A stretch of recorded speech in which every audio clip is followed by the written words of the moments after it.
श्रुति चौधरी की या किरण चौधरी की, चाहे उन्होंने राजनीति छोड़ के घर बेशक बैठ जाओ तो भी दिक्कत नहीं है। अगर वो बीजेपी में गए तो मैं समझता हूं उनकी राजनीति का आखिरी मतलब फुल स्टॉप लग जाएगा। ये उनका एक आत्मघाती कदम होगा।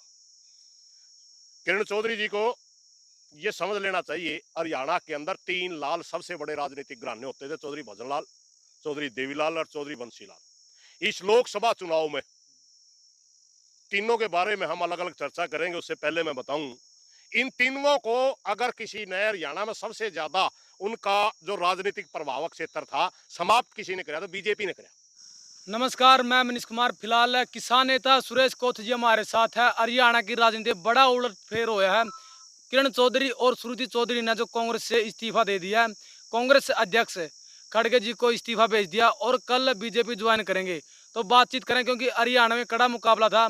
5-5 सीटों पर 5 पर बीजेपी और 5 पर कांग्रेस रही है, लेकिन अब कांग्रेस को बड़ा झटका है। तो किसान नेता सुरेश कोथ जी इनसे बात करेंगे। प्रधान जी राम राम। राम राम जी।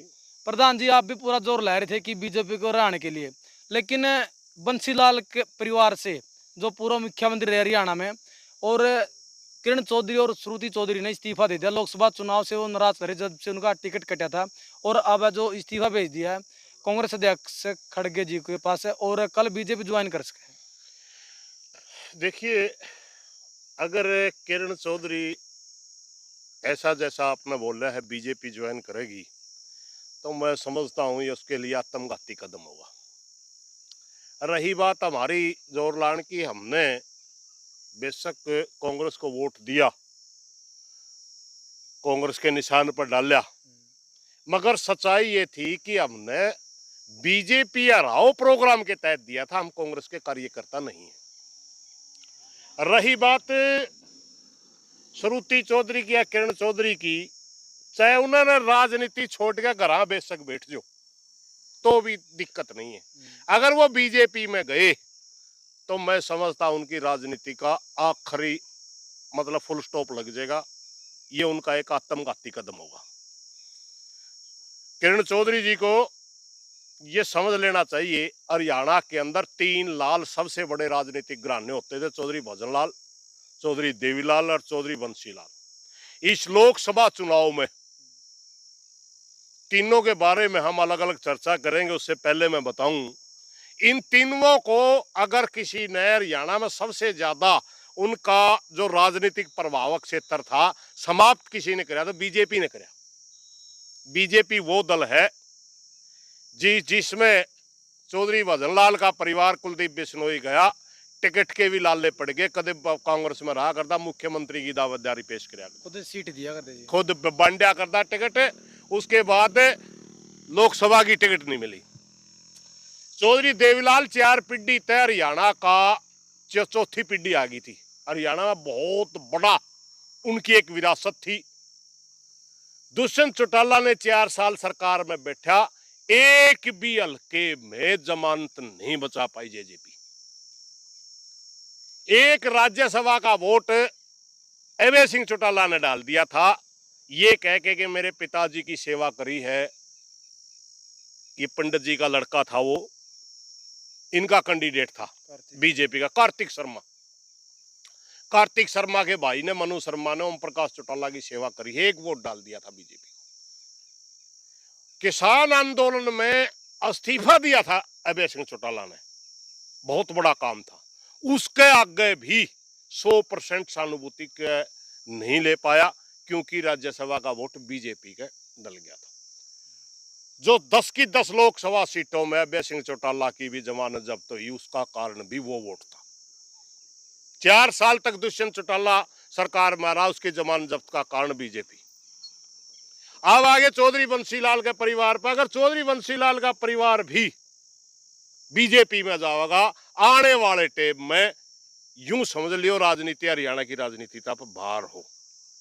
मैं एक बात बताना चाहूंगा आपने, लोकसभा चुनाव के अंदर हमने, लोकसभा या विधानसभा कुछ भी, उन चुनाव के अंदर हमने देवीलाल के घर में, भजनलाल के घर में एमएलए एमपी समर्थन के लिए तो जाते देखे, मगर अब की बार जितने मजबूर ये लोग थे ना, हिसार की सीट पे कुलदीप बिश्नोई अपना वोट डालने में अपने दिमाग को साफ नहीं कर पा रहा था। एक तरफ बीजेपी में वो था और बीजेपी का कैंडिडेट का वोट के लिए उसने अपील करता घूम रहा था, और बीजेपी का ही मनोहर लाल खट्टर जो बहुत बड़ा नेता पहले मुख्यमंत्री था, और भजन लाल को आदमपुर में आके ही गाली दे गया था। ये है इनकी हकीकत। उससे जी करे और दूसरी तरफ जयप्रकाश को अगर वो डलवाओ कांग्रेस वाला गया, जयप्रकाश उसका मुकाबले में आदमपुर में इलेक्शन लड़ा था। सबसे ज्यादा मजबूर अगर कोई परिवार हिसार में देखा हमने तो भजनलाल परिवार देखा, जो कितनी बड़ी विरासत थी उसकी। लोकसभा में सबसे ज्यादा बुरी गति अगर किसी की हुई तो देवीलाल परिवार की हुई। कितनी बड़ी विरासत थी उसकी। सिर्फ बीजेपी का तो साथ लेने में इतनी इनकी होगी, और फिर किरण चौधरी तो बीजेपी में जाओ उसका तो मतलब सत्यानाश होना निश्चित है। प्रधान जी देखो, राजनीति घराना है, उनका राजनीति का अनुभव भी है, और उसका कुछ भविष्य देखा जा रही हो? भविष्य नहीं, अपनी जड़ काट है। ये तीसरा घराना होगा जिसका बीजेपी जिसने खत्म कर देगी। और मैं एक चीज याद भी दुआऊं किरण चौधरी के, चौधरी भूपेंद्र सिंह हुड्डा तंग होकर जा रही है नहीं वहां भाई, ये कांग्रेस पे वो कर रहे हैं। 1968 की बात है, हरियाणा के अंदर कांग्रेस के 48 विधायक आए थे, और उस समय चौधरी देवीलाल, पंडित भगवत दयाल शर्मा, ओम प्रभा जैन, रणवीर सिंह हुड्डा, ये मुख्यमंत्री के दावेदार थे सारे। और उस समय इंदिरा जी ने फैसला ले बंसीलाल को मुख्यमंत्री बना दिया। और जो यू कायल हो क्या रणवीर हुड्डा उस समय कांग्रेस छोड़ देता तो क्या भूपेंद्र हुड्डा कांग्रेस का मुख्यमंत्री बनता?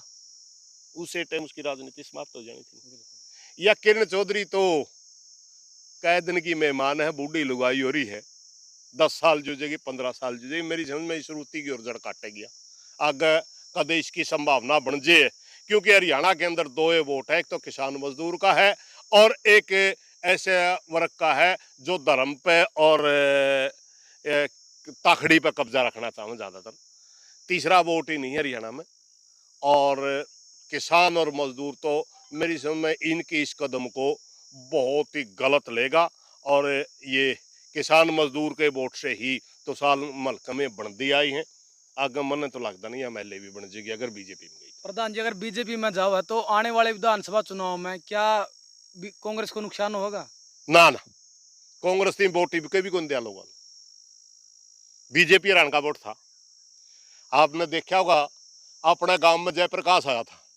जयप्रकाश मैंने पहला भी आपका वीडियो में एक बताई थी, 50,000 रुपये उठ के गा था एक, वो भी नहीं दिए थे उस मौके।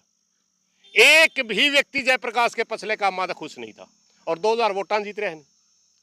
वो सिर्फ वोट बीजेपी को हराने का था। आगे आने वाला जो टाइम है विधानसभा का, वो भी मुझे लगता है खट्टर ने जितनी लाठी मार रखी है, इन्होंने छोड़ा तो कोई एक भी, ना किसान छोड़ा, ना मजदूर छोड़ा, ना व्यापारी छोड़ा, ना कर्मचारी छोड़ा, ना इन्होंने आंगनवाड़ी महिलाएं छोड़ी, ना इन्हें मनरेगा का मजदूर छोड़ा, ना सरपंच छोड़ा, सबको लाठियां मार रखी। तो भाई साहब तो सबका है। अगर बीजेपी का हिसाब करने वाला टाइम अगर कांग्रेसी भज भज के इधर उधर जाएंगे तो फिर कांग्रेस की गलती है, नहीं जीतना चाहते उनकी मर्जी। मगर अब की बार जनता तो बीजेपी को राज्य से बाहर करना चाहती है, और दूसरी कोई राजनीति लाना चाहे है। मेरी तो प्रार्थना है जब तक उसने नहीं सोचा हो किरण चौधरी ने वही से पार्टी में बनी रहे, ठीक नहीं हो कदम। हाँ, कोई तारा पार्टी में 19-21 बात है तो अपने मतभेद ने ओड़े दूर कर लो ऊपर बड़े सतर पे। और तन्ने तो मैंने पहला ही बताया था बूढ़ी लुगाई हो रही है तो श्रुति की ओर जड़ काटेगी, कदन कदे या सुतरे पदाम बिक जाएगी। चौधरी बंसीलाल का नाम चलने जाएगा, हमारे समाज का, हमारे प्रदेश का बहुत बड़ा नेता रहा है, उसका नाम न खराब नहीं करे और कांग्रेस में रहे जाए तो बेहतर बात। प्रधान जी उनका ये कहना कि जो लोकसभा सीट दी गई वो भी हुड्डा के इशारे पर दी गई है, हुड्डा के निजी को दी गई, हुड्डा के खास को दी गई है। उसी समय से नाराज चल रही थी, क्या पार्टी हाईकमान को नहीं सोचना चाहिए था नाराज चल रही है, क्यों नाराज चल रही है, मतलब बैठ के बातचीत या कोई सोल्यूशन इसका निकाला जाए? वो तो अंदर की बातें हैं भाई। कदे जमाना था चौधरी वीरेंद्र ने टिकट दवाई थी उड्डे थी, लोकसभा की टिकट चौधरी वीरेंद्र ने गारंटी दी थी वह दे दो, टिकट को नहीं मिले थी, कोई और ने मिले थी। अब की बार वीरेंद्र सिंह का छोरा की टिकट कहे हैं वैसे तो किसाना का भी विरोध हो गया था भाई, इब के ना दो मल्याड़ा में लड़ा दियो बेशक, लेकिन उसका भी बयान आया था, वह मेरी टिकट भी उड्डन कटवाई है। तो ये अंदर की राजनीति तो जाना ही है और नाराजगी भी जाना ही है। मैं पहला भी बता लिया था, टेम टेम की बात है, कदे किसी की चढ़ जाए कदे किसी की। अपनी जगह तय घना सा हलना ठीक नहीं है। और अब की बार तो किसान और मजदूर ही नहीं चाहता कि कोई भी इसी घटना हो कि दोबारा बीजेपी के फायदा हो। प्रधान जी, एक किरण और श्रुति के साथ में जो पूर्व डिप्टी स्पीकर है कुलदीप शर्मा भी जाने की जो संभावना वो चर्चाएं चल रही है। करनाल से मुझे टिकट है जी उनका। मुझे नहीं लगता कुलदीप शर्मा, क्योंकि चर्चाएं भूपेंद्र चल सिंह रही है, हुड्डा बीजेपी में भूपेंद्र सिंह हुड्डा बहुत नजदीक का आदमी हो, और फिर कुलदीप शर्मा भी जावा तो हुड्डा साहब ने मना लेना चाहिए। मना तो या इसको हुड्डा साहब ने इनको भी लेना चाहिए, बड़ा नेता है 16 जून को मीटिंग चौधरी भूपेंद्र सिंह, बड़ा नेता है, 10 साल प्रदेश का मुख्यमंत्री रहा है। मेरी उनसे भी प्रार्थना है, कृपा करके आपसे अगर कोई नाराजगी है तो आप भी इसने श्रुति ने किरण ने कह के पार्टी में रखने की पहल करें, क्योंकि घर का बड़ा जो है नी उसका घर हाथ टूटे तो उसकी सबसे ज्यादा दुख हुआ कर, उसने खुद पहल करनी चाहिए। मेरी तो उनसे ही प्रार्थना है और किरण से ही प्रार्थना है कि ऐसा कदम ना उठाओ जिसमें किसान और मजदूर अपना वोट दे के मायूसी उनका हाथ लग गए। 16 जून को मीटिंग हुई थी कार्यकर्ताओं के करनाल में, लेकिन उसमें भी नहीं पहुंचे थे कुलदीप शर्मा जी। टिकट कटने के बाद नाराज चल रहे थे और दिव्यांशु बुद्धि राजा का भी प्रचार नहीं किया था। तो ये तो क्या लगा देखिए इधर? ये तो देखे भाई, इनका जो सिस्टम है, एक एक हल्का में कई कई टिकटार्थी बन जे हैं, अपने आप कवे है बिरानी इनको ये बड़े नेता थापिए लावा बे तेरी पक्की है, 5 5 4 4 टिकटार्थी पाले हैं, फिर वो बहुत घना खर्चा कर दे हैं, मौका भी टिकट एक ने मिलनी है, फिर दूसरे दो विरोध में उतर दे हैं। ये चीजें राजनीति का हिस्सा है, सहन शक्ति भी करनी चाहिए। एक 5 4 साल अगर, अरे माँ में यार जब मैं टोटा में किसाना में रहने लगे रहे, माँ में भी तो सारी जिंदगी काटा, उन पर 5 साल 4 साल संयम नहीं कर सकते, पार्टी के लिए भी काम करना पड़ जाएगा। कुलदीप शर्मा बड़ा सीनियर आदमी है, मुझे नहीं लगता कि भूपेंद्र सिंह हुड्डा को छोड़ के कहीं जाओगा। और अगर वो जाओगा तो भाई फिर मेरे समझ में वह भी नहीं आ रही, फिर उसका भी कहाँ किस गले क्या होगा। प्रधान जी, किरण चौधरी ने एक बात और कही है कि 5 5 हल्का गिला मतलब थापी मारे तैयार कर रखे हैं। ये एक ने टिकट मिल गई तो चार हुए वोट काटेंगे, कोई 1000 ले जाए कोई 2000 ले जाएगा, ना मतलब इस तरह चलेगा ना ना विधानसभा जनता चुनाव। वोट कौन देंदी, जनता वोट कौन दे, चाहे 20 20 कैंडिडेट पड़ा रखे हो तुमने, जनता वोट उसे नहीं देगी जो बीजेपी में रहा हुआ। चाहे एक और बात है, नाराज इनका तो हो अब रही की बार, अब नाराज की तो हो रही बार देखिए प्रधान जी। राष्ट्रीय राजनीति में वोट पड़ा था, अब की बार वो भी जरूरी नहीं कांग्रेस नहीं देगी, ये भी जरूरी नहीं है। अगर किसी हल्का में कोई निर्दलीय मुकाबला में आ गया, निर्दलीय भी जीत जाएगा, और पार्टी का कोई बीजेपी का मुकाबला में आ गया वो भी जीत जाएगा। जनता का निशाना बीजेपी राणा है।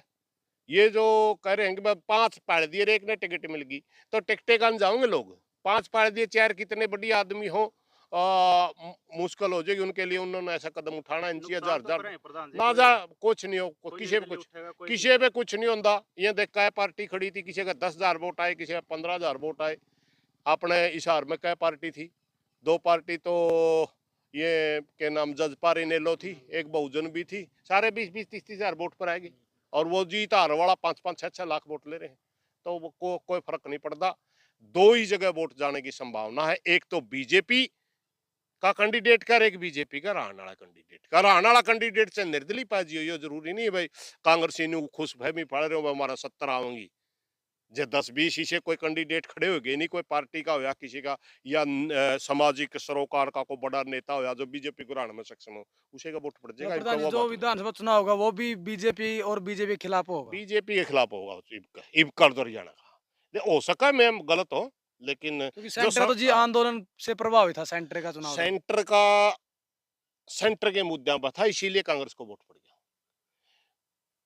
जितने तंग किसान और मजदूर, देखिए एक बात आपने बताऊं, पूरे हिंदुस्तान में घूम का हमने 3 वर्ग तो इतने दुखी पाए हैं, एक तो दलित वर्ग है, किसान वर्ग, और एक माइनॉरिटी का वर्ग। मुद्दे तीनों के अलग अलग थे, बहुत खिलाफ जरा था।